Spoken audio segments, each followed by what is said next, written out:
Hey guys, so today or this week, what we're going to be looking at are the key battles and kind of turning points of the Civil War. So the Civil War got started. We talked about it last week with the Battle of Fort Sumter, where the Confederacy attacked a Union fort in South Carolina, ultimately took that fort by force, and the war has officially begun.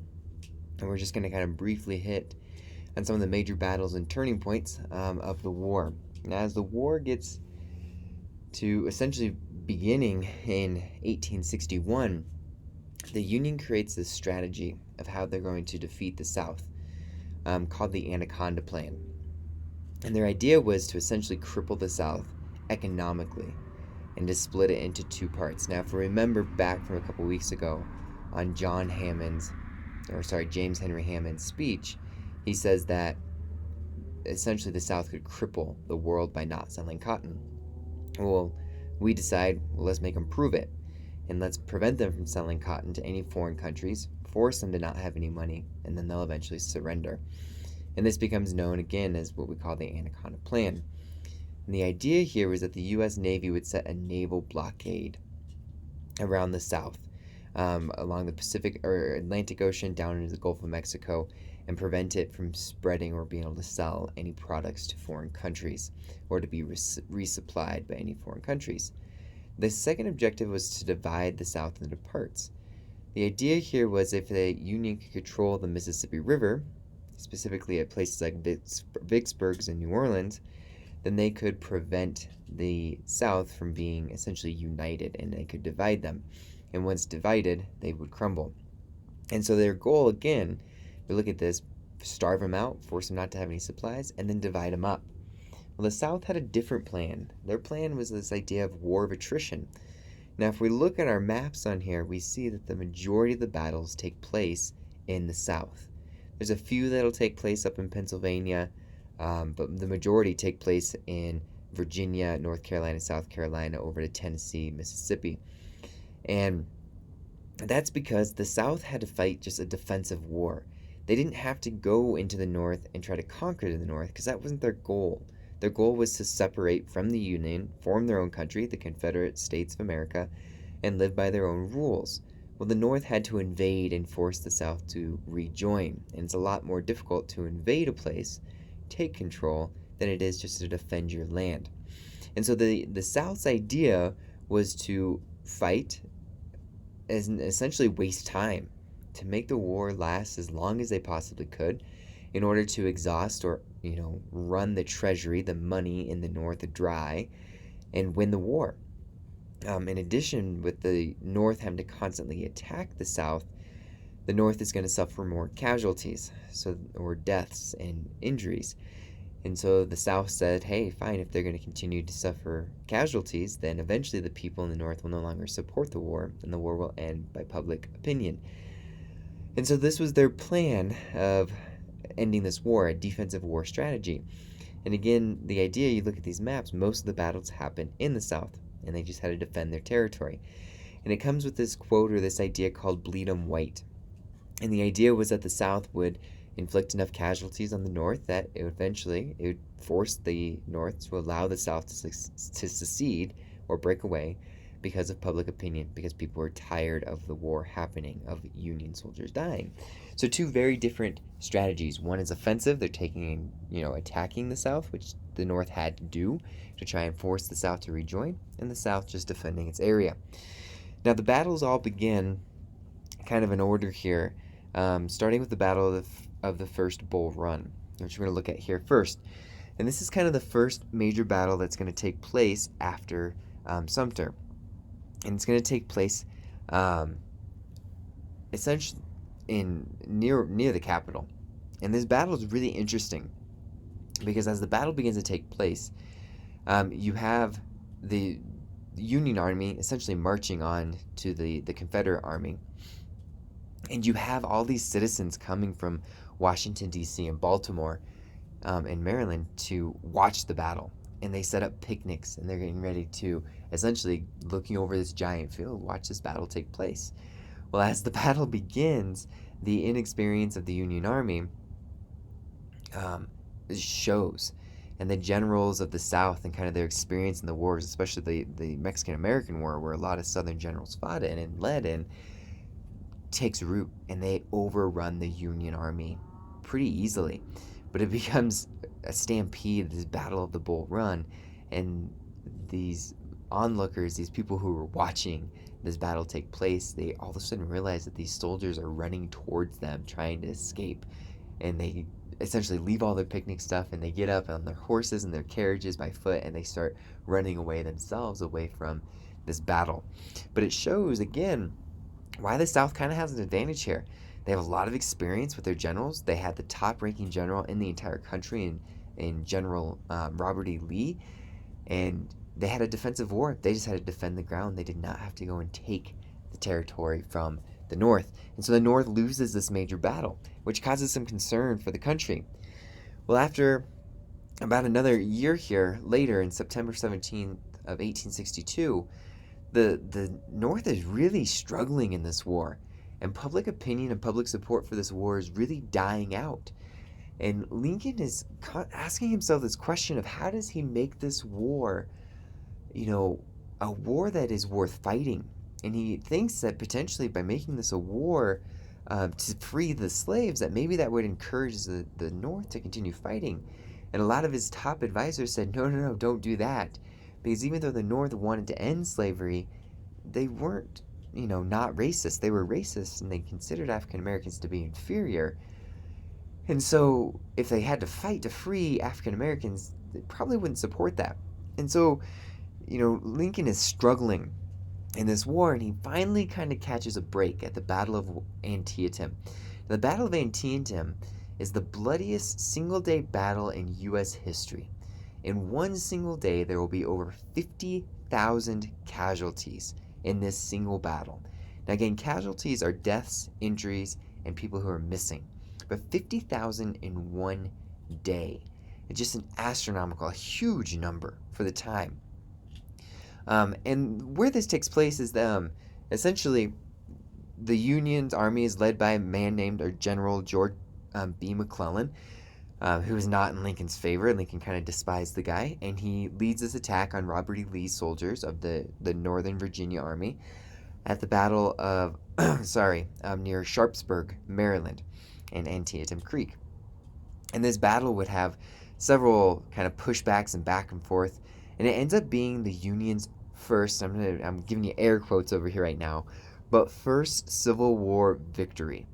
And I put that in air quotations because it isn't really a victory.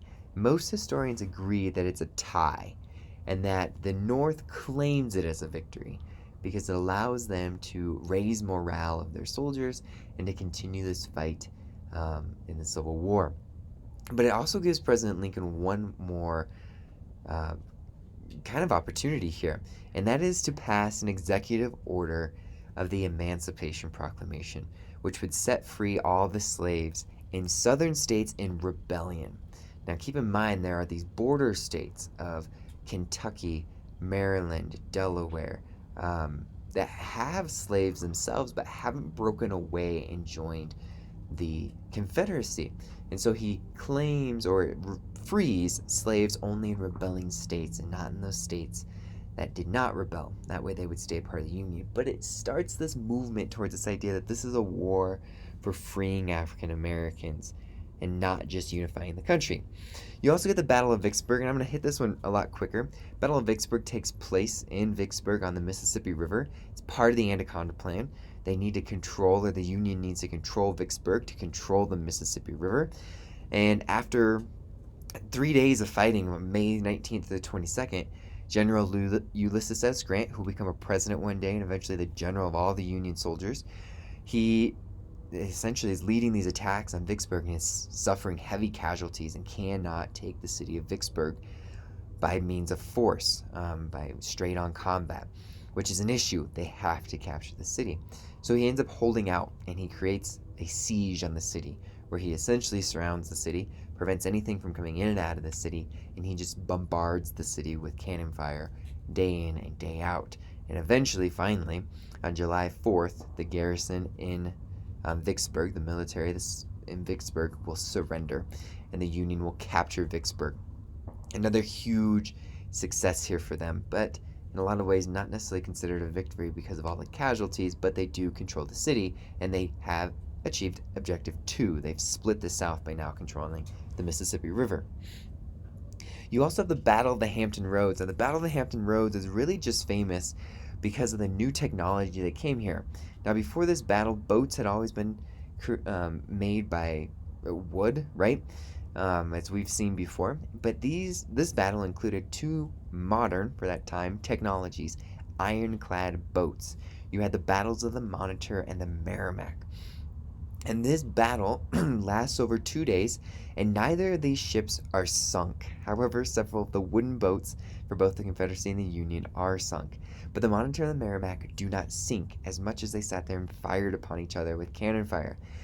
At the end of the day, the battle is really just a draw. There's not really a clear winner in this battle, but there's a new technology that's developed, and the world begins making their battleships with iron and eventually steel instead of wood because of this battle. And then you finally get to probably the most important battle of this entire war, and that is the Battle of Gettysburg. Now, the Battle of Gettysburg is fought over 2 days. Now, this is the bloodiest battle in the Civil War. Now, remember that Antietam is a single day. Gettysburg is over multiple days, but it's the bloodiest battle in the war. And there's almost 60,000 casualties in this one single battle over 2 days. And it takes place in the town of Gettysburg, Pennsylvania. Now, you'll notice Pennsylvania is technically a Union controlled area. And what General Robert E. Lee of the South was thinking was that if he attacked a major city in Union territory and scored a victory, that the North would be like, oh crap, like, we're not winning, like, this isn't working. And they would force them to negotiate and end the war. What, unfortunately, I guess for Lee, and fortunately for the Union ends up winning this battle pretty handedly.